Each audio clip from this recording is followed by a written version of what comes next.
다섯 번째 과목 건설 재료학입니다. 첫 번째 문제를 보니까요. 유성 페인트나 바니스, 니스죠.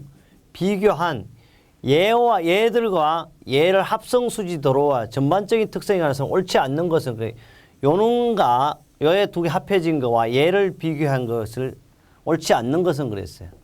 도막이 단단하지 못한 편이자 그렇지 않죠. 합성 수지가 월등히 단단해서 틀렸어요. 답은 벌써 1번 나왔네요. 건조 시간이 빠르고요. 내산내할 가치가 있고 방화성이 우수한 편이에요. 그래서 유성 리스는요. 수지와 건성료 양의 혼합에 따라 단유성 리스, 장유성 리스, 중유성 리스 이렇게 구분합니다. 건조가 더디고 광택 있고 불투명 단단하나 내학성이 나쁘고 시간이 지나면 리스는 어떻게 변하죠. 색깔이 누렇게 변해요. 내수성이 큽니다. 계속해서요. 보겠습니다. 그 다음에 외장용에는 당연히 리스는 부적합하고요. 이것은 우리 5-124쪽에도 나와 있고 2014년 9월 20일 날 문제 85번으로도 출제됐습니다. 82번 되겠습니다. 금속의 성질이에요. 옳지 않는 것이면 납은요. 납은 뭐예요? PB로 쓰고 이걸 가지고 연이라고 써요. 납은 융점이 높아고 말도 안 돼. 융점이 낮아요. 마이너스에도 녹는 게 있어요. 그러나 연납과 기억납 얼마? 150도씨에서 구분합니다. 그러니까 융점이 상당히 낮죠. 벌써 틀렸어요. 융점이 낮아 가공은 어려운 게 아니에요. 가공이 너무 쉽죠. 납이. 그거 비중은 얼마예요? 무려 11.34입니다. 내알칼리에서 콘크리트 중에 매입해도 침식되지 않는다. 이거는 맞잖아. 요게 융점이 낮죠. 답이 나와 있고요. 주석은요. SN이죠. 인체에 무의하며 유기산에 침식되지 않는다. 그래서 주석은 그래서 우리 어떻게 해요? 주석잔 있죠. 주석컵 비싸죠. 맞습니다. 주석컵은 항상 상온을 유지하는 게 추운 데 가면 춥게 되고 더운 데 가면 덥게 되죠. 그래서 좀 못 있게 부리려면 옛날에 딱 그 말을 타는 기사도 같은 사람 주석컵에 딱 한 잔을 들이키죠. 이런 거. 동은요. 동을 가지고 우리는 뭐라고 구리를 말하는데요. 구리는. 동은 건조한 공기 중에서 산화하지 않으나 습기가 있는 데서는 탄산가스. 구리는 바로 우리는 물과 반응을 해가지고 이산화탄소를 발생시키죠. 녹이 발생하고요. 아연은요. 이렇게 쓰죠. 아연은 인장 강도나 연신율이 낮기 때문에 열강 가공할 결정을 미세하고 가공성을 높일 수가 있습니다. 그래서 연은요. 바로 비중이 크다. 11.34. 물의 몇 배? 11배가 되겠습니다. 뭐 알칼리에 침식되고요. 그래서 송수관, 가스관, 안벽 붙임 등에도 쓰이는 것이 바로 뭐야? 납이 되겠습니다. 이거는 2008년 5월 11일 문제 91번과 2009년 5월 10일 문제 88번으로도 출제되었습니다. 83번입니다. 83번은 목재의 결점 중에서요. 벌채시입니다. 벌목할 때 충격이나 그 밖의 생리적 원인은 어디 있나요? 세로축의 직각으로 섬유가 절단된 형태, 이렇게 절단된 형태를 우리는 컴프레션 페일러라고. 이게 뭐냐고 이게 용어 정의예요. 그래서 컴프레션 페일러라는 것은 벌채시의 충격과 생리적 원인에게 세로축에 이렇게 세로축 자체 직각으로 탁탁 낳는 허물을 가지고는 컴프레션 페일러라 이렇게 이야기하고 있고요. 우리 5-6 목재의 흠에서 정의를 해 두었습니다. 84번 보겠습니다. 이게 여러 가지 수진항, 미숙재, 옹이 이런 것도 용어 정의를 했고요. 84번 보겠습니다. 84번 목재의 열적인 성질에 관한 설명이 옳지 않는 것이에요. 겉보기 비중이 작은 목재일수록 역시 열전도도 작다. 맞습니다. 섬유의 평행한 방향 열전도의 섬유의 직각 방향 열전도 작다가 아니고 일대는 반드시 크게 되겠어요. 이게 틀렸어요. 목재는 불에 타는 단점이 있으나 잘 타죠. 그 다음에 열전도율이 낮아 여러 가지 용도로 사용되고 있고 넷째 가벼운 목재일수록 불에 잘 탄다. 착화되기 쉽다. 그래서 답은 2번 되겠습니다. 85번입니다. 강요. 광과 비교할 때 이게 강이라는 것은 철이나 이렉스는 탄소광의 오온소가 다 포함되어 있죠. 강과 알루미늄의 특징에 대한 내용 중 옳지 않는 것은 알루미늄은요. 강도가 작죠. 그러니까 철보다는 조금 물렁하다는 뜻이고요. 전기 전도율이 역시 구, 알, 마, 철이에요. 엄청 알루미늄도 좋아요. 그래서 우리는 은선이 가장 좋잖아요. 그게 안 되니까 대개 구리선을 쓰고, 구리선도 안 되면 고압선은 어떻게 특고압 같은 거 다 알루미늄 선을 쓰죠. 전기 전도율이 엄청 좋습니다. 열 평창률이 작다는 건데 열이 어떻게 평창률이 좋죠. 이거는 거의 철의 강의 2배예요. 그래서 답은 3번이 되겠고요. 비중이 작죠. 철의 비중은 얼마요? 철의 비중은 7.85인데 알루미늄의 비중은 얼마? 2.7밖에 안. 그래서 얘는 유일하게 어떻게 경금속이 되겠습니다. 이거는요. 2010년 5월 9일 날, 2012년 3월 4일 날 나왔지만 2015년 지금 산업기사에도 66번이 이런 문제가 출제되었습니다. 그래서 기사 공부로 산업기사 공부로 기사 공부를 할 수가 있습니다. 86번입니다. 86번은 역청재료의 침입도에 아스팔트네요. 딱 하면 중량이 100g인 표준 침입 5초 동안에 10mm 간입되었다. 이 재료의 침입도는 건데 침입도는요. 바로 우리는 이렇게 생각할 수 있죠. 여기는 침입도라는 것은 여기 이제 저는 이제 기억하니까 그런데 아스팔트 경고에서 나타내는데 0경도 단위고요.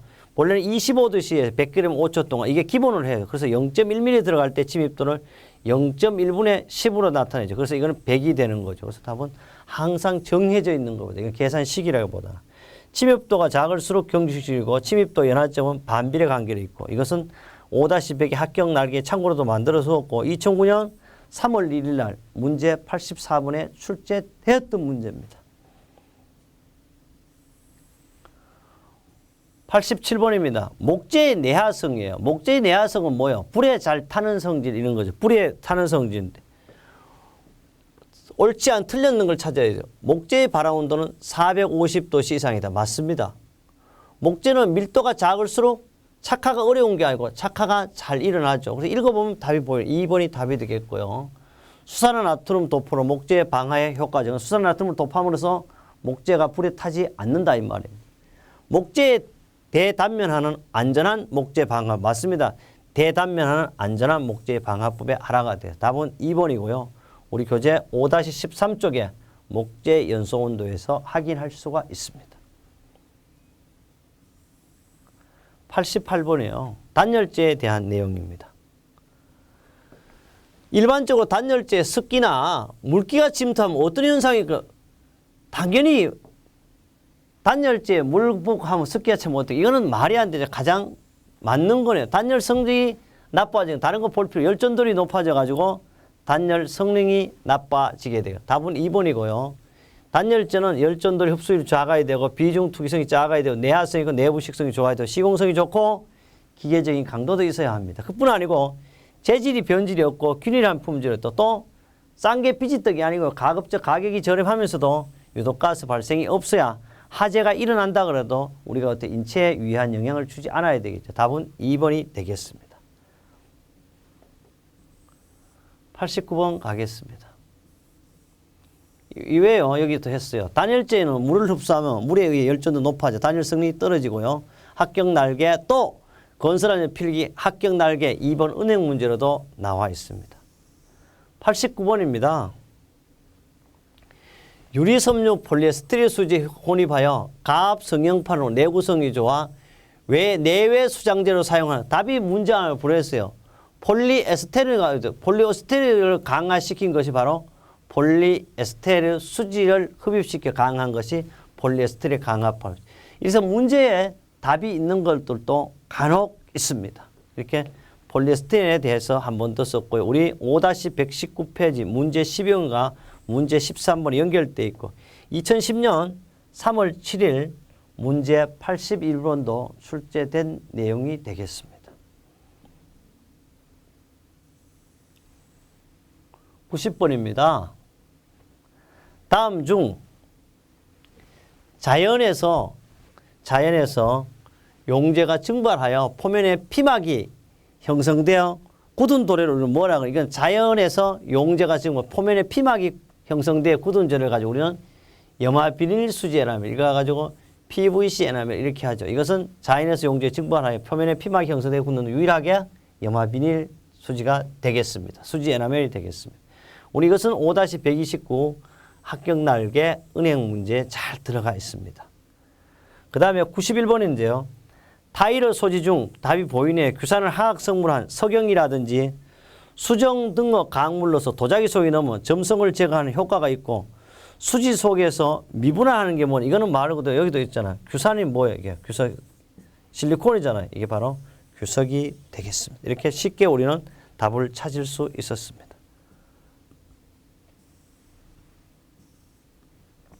그래서 규석의 용도는요. 뭐 타일의 수지나 소지 속에 미분한 거고 5-71조 합격 날개 은행 문제에도 들어가 있습니다. 92번은요. 우리 금속에서도 많이 보는 거죠.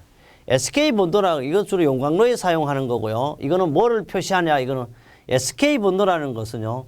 소성 온도를 표시하는 거. 이걸 가지고 제게르콘이라고 그러죠. 이걸 가지고 1530도씨를 사실 기준을 한 거죠. 이것은 1800년 제게르가 고안하고 1908년 시모니스가 개량한 제게르콘법에 의하면 제게르콘은 기본에 소성 온도를 표시하고 제게르콘 1을 가지고 우리는 1531에 합니다. 그래서 여기 보면 뭐 26번에서 29, 30에서 34 이렇게 있는데 이런 건 다 할 필요 없고요. 어쨌든 우리 1530에서 시작해 가지고 1580 이렇게 번호를 붙여주고 있습니다. 이것은 2008년 5월 11일 날 문제 81번에도 출제됐었습니다.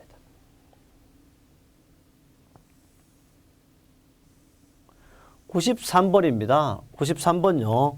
93번은 보니까 건성유에 연백요 또는 안료를 더하여 만든 것을 주로 유성 페인트의 바탕면 만들. 유성 페인트의 바탕면은 뭐냐 이거예요. 페인트 퍼티라고 그래요. 건성유 안료를 더하여 만든 주로 유성 페인트의 바탕용은 퍼티라고 그러고요. 이것은 우리 5-125쪽 합격 날개 은행 문제 3으로 들어가 있는 문제가 그대로 계속 재료 쪽에 연속되어 출제가 되었습니다. 94번입니다. 깬자갈을 사용한 콘크리트가 동일한 시공 연도에 보통 콘크리트보다 유리한 점이 뭐냐 이거예요. 가장 유리한 점은요. 바로 시멘트 뭐예요. 이거 하기 위해 하는 거죠. 유리한 점은 시멘트 페이스트와 부착력을 증가하는 게 가장 큰 목적이에요. 그래서 깬자갈 사용 시 시멘트 부착력을 증가하고요. 역시 합격 날개 은쟁 문제에 5-29에 들어있고 역시 5-43쪽에 합격 날개에서도 들어가 있게 되겠습니다. 95번입니다. 95번은 시멘트가 클링크 화합물에 얘들이 잘 움직이나 봐요. 시멘트가 클링크 화합물에 대한 설명 옳지 않는 것은 그랬어요. 조금 더 올려보면요. 이 C3S로는 뭐라고 하면 규산 3, 4캔을 말해. 이 C3 양이 많을수록 조강성을 나타낸다. 그래서 C3S 양이 많을수록 뭐? 조강성을 나타내요. 둘째, C2S입니다. 이거는 규산 2석회예요. 규산 2석회 양이 많을수록 뭐냐? 강도의 발현이 어떻게 하면 서서히 시작돼, 천천히요. 그 다음에 재령 1년에서 이걸 한번 보겠습니다. 이걸 가지고 알민 C4AF를 가지고요. 이걸 가지고 알루민산 철사석회요. 알루민산 철사석회 강도는 재령 1년에서 매우 낮다 그러는데 맞아요. 그 다음에 네 번째요. 시멘트 수축률은요. 감소시키기 위해서는 C3A가 뭐라고 알루민산 3석회를 증가시키게 한다 그러는데 이거는 알루미늄 3석회는요. 많을수록 뭐냐 하면 은결이 빨라요. 그래서 이게 4번이 틀린 것이 되겠습니다.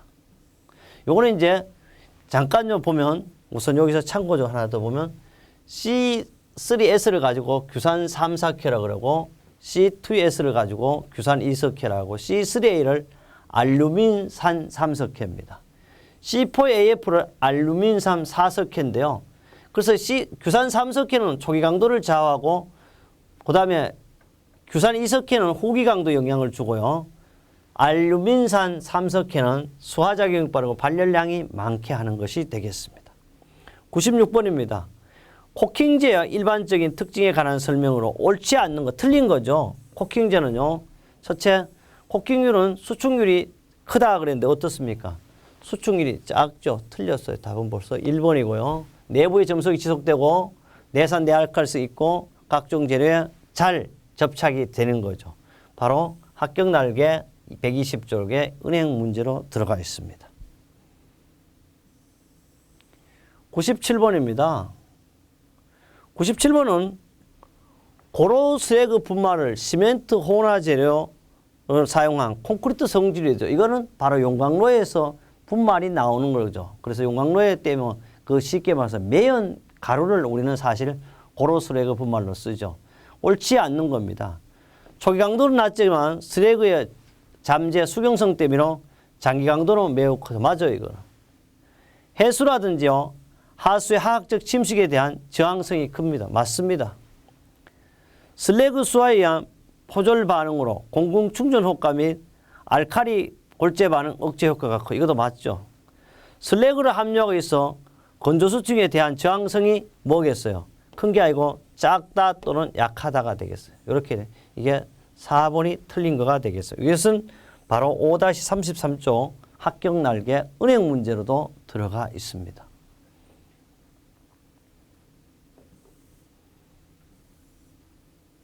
그 다음에 이제 여기 계속해서요. 98번이 밑에 들어있었네요. 98번입니다. 98번은요. 다음 시멘트의 안정성이 좋고 발열량이 적으면 내침성, 그 다음에 내구성이 좋아. 땡공사, 방사능 차편용 거는 벌써 보여? 중용융열 포틀랜드 시멘트가 되겠죠. 이렇게 쉽게 찾을 수가 있고요. 조금 더 우리는 설명을 했는 해설을 볼 것 같으면요. 바로 중용률 포틀 시멘트는 산화칼슘이라든지 산화마그네슘, 산화알루미늄, 산화마그네슘을 적게 하고 산화규소라든지 산화철 등을 많게 한 시멘트를 중용열 포틀랜드 시멘트가 되겠습니다.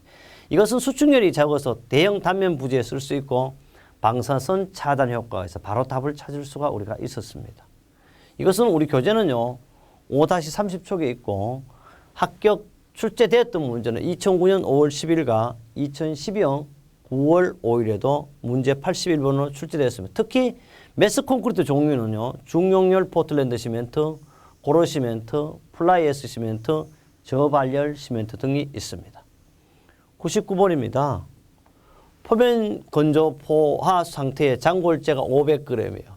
건조한 상태 지금 460g입니다. 절대 건조 상태 측정 결과 440. 흡수율은 근데 흡수율은 절간 중량분의 폭원 중량 빼기 절간 중량 곱하기 100이에요. 그러니까 절간 중량 얼마요? 440을 측정해요. 그럼 440 여기도 가죠. 표건 중량이 그 절간 중량이 440이니까 폭원 중량 얼마? 여기에서 500이라니까 빼고 100을 하니까 13.6%가 되게 돼요.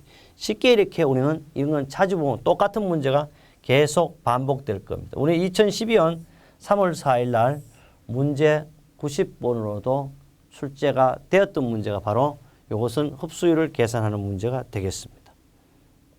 100번입니다. 플라스틱 재료에 관한 설명을 옳지 않은 것은 플라스틱이요. 플라스틱은 요사이 플라스틱을 많이 사용한 나라일수록 누가 그러죠? 선진국이라 이런 얘기도 하죠. 이 플라스틱은요. 간단히 설명 옳지 않는 것은 실리콘 수지는요. 내열성이나 내한성이 우수한 수지로 콘크리트 발수성 방수돌에서 방수한 뭐다? 실리콘 맞아요. 불포화 폴리에스테르 수지는 유리섬유로 보강하여 사용하는 경우가 많습니다. 아크릴수는 유기유리라고 불려. 맞네요. 그럼 틀렸어요. 멜라민 수지는 내수, 내양품 우수하나 표면 경도가 낮다. 이것도 높답니다. 그래서 답은 4번이 되겠습니다. 멜라민 수지는 일종의 접착제고요. 사실 금속이나 유리 접착은 부서 주로 많이 쓰이는 게 멜라민 수는 나무 접착에 주로 많이 쓰이고 있고요. 그래서 합판용의 대표적인 접착제가 멜라민 수지가 되겠습니다. 우리 교재 5-115쪽에도 나오고요. 2009년 8월 30일 84번, 2011년 6월 12일 날 문제 95번으로 나옵니다. 우리 이렇게 했어요. 건설 재료학까지 마무리했습니다. 이제 6번째 과목이 여러분을 기다리고 있습니다. 6번째, 여러분을 반겨줄 만점의 과목 건설안전기술에서 다시 제가 여러분과 함께 하겠습니다.